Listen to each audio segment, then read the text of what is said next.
बहुत समय पहले की बात है। इसी गांव में एक गरीब ब्राह्मण रहता था। एक दिन उस ब्राह्मण के घर कुछ अतिथि आए। ब्राह्मण की स्थिति इतनी खराब थी कि उन अतिथियों को खिलाने के लिए घर में एक अनाज का दाना तक नहीं था। इस स्थिति को लेकर उसके और उसकी पत्नी में थोड़ी सी कहासुनी हो जाती है। अरे, तुम्हें पेट भरने योग्य अनाज कमाना भी नहीं आता। इसी का नतीजा है कि आज घर में अतिथि खड़े हैं और हमारे पास उन्हें खिलाने के लिए एक अन्न का दाना तक नहीं है। अरे भगवान, गुस्सा क्यों होती हो? कल मकर संक्रांति है। मैं कल दूसरे गांव भिक्षा मांगने के लिए जाऊंगा। वहां पर मुझे एक सेठ ने आमंत्रित किया है। वह सूर्य देवता की तृप्ति के लिए कुछ दान देना चाहता है। तब तक घर में जो भी है उसे आदर सत्कार के साथ अतिथियों के सामने रख दो।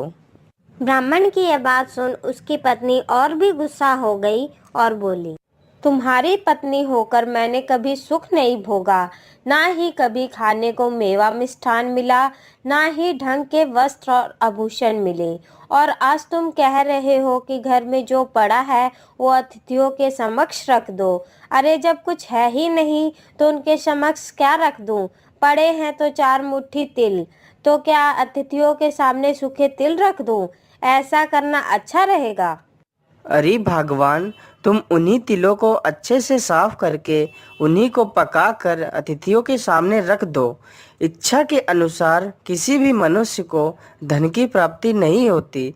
जरूरी है तो पेट भरना, और पेट भरने योग्य अनाज तो वो मैं ले ही आता हूँ। अधिक धन की चाहत अच्छी नहीं होती है। ऐसी इच्छा का तुम्हें त्याग कर देना चाहिए। अधिक धन की इच्छा के चक्कर में मनुष्य के माथे पर शिखा बन जाती है।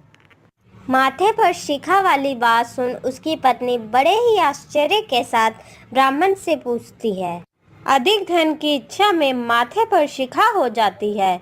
मैं कुछ समझी नहीं। तुम कहना क्या चाहते हो? साफ साफ कहो।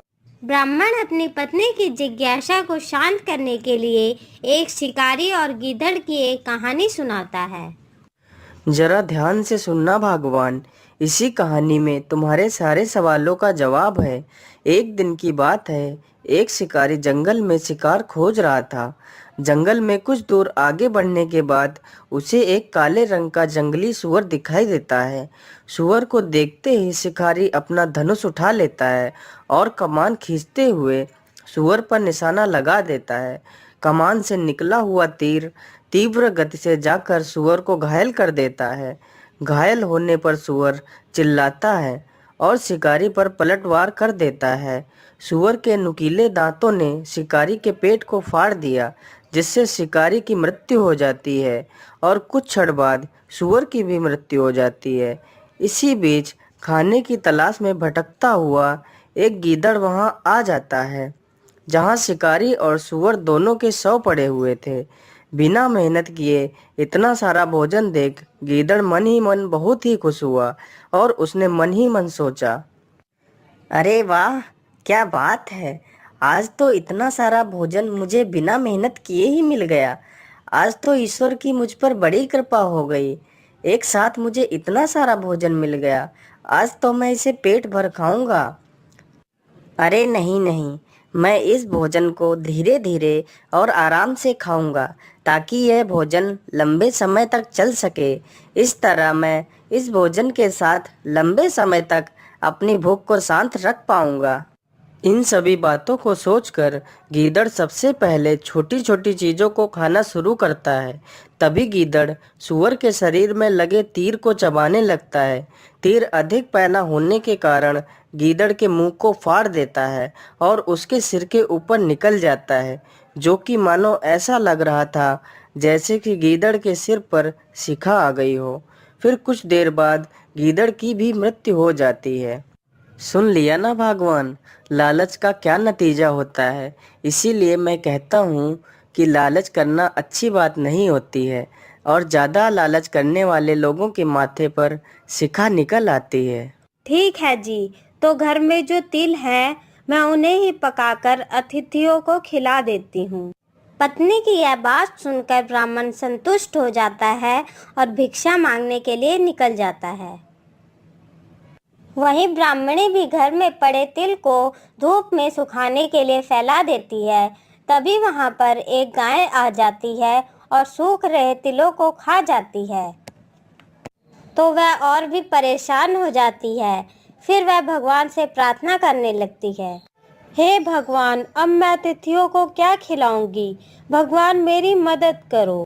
तभी देवी माँ को उस पर दया आ जाती है और देवी माँ ब्राह्मण का रूप बदलकर ब्राह्मण के घर आ जाती हैं। अरे भगवान, ये अनाज लो और जल्दी से अतिथियों के लिए भोजन तैयार करो और उनका सत्कार करो। मैं अभी जल्दी ही वापस आ जाऊंगा। यह कहकर ब्राह्मण वहाँ से चला जाता है। फिर ब्राह्मणी अतिथियों का बड़े आदर से सत्कार करती है और उन्हें विदा कर देती है। फिर कुछ ही देर बाद ब्राह्मण आ जाता है। अरे अरे, आप आ गए? चलो, आपने अच्छा ही किया था जो आप घर में अनाज दे गए थे, जिससे मैं अतिथियों की सेवा कर पाई, नहीं तो आज वह भूखे ही चले जाते। यह बात सुनकर ब्राह्मण आश्चर्य से बोलता है, लेकिन मैं तो अभी आया हूँ। अरे, आप ये क्या कह रहे हैं? तो फिर वह कौन था जो आपके वेश में मुझे अनाज दे गया था? अरे भगवान, वे जरूर भगवान होंगे जो हम गरीबों की मदद करने आए थे। फिर वह दोनों भगवान का धन्यवाद करते हैं और खुशी खुशी अपना जीवन व्यतीत करते हैं। हमें इस कहानी से यह शिक्षा मिलती है कि हमें ज़्यादा लालच नहीं करना चाहिए। हमारे पास जो भी होता है हमें उसी में सुखी रहना चाहिए। किसी के पास ज़्यादा है तो उसे देखकर कभी भी दुखी नहीं होना चाहिए।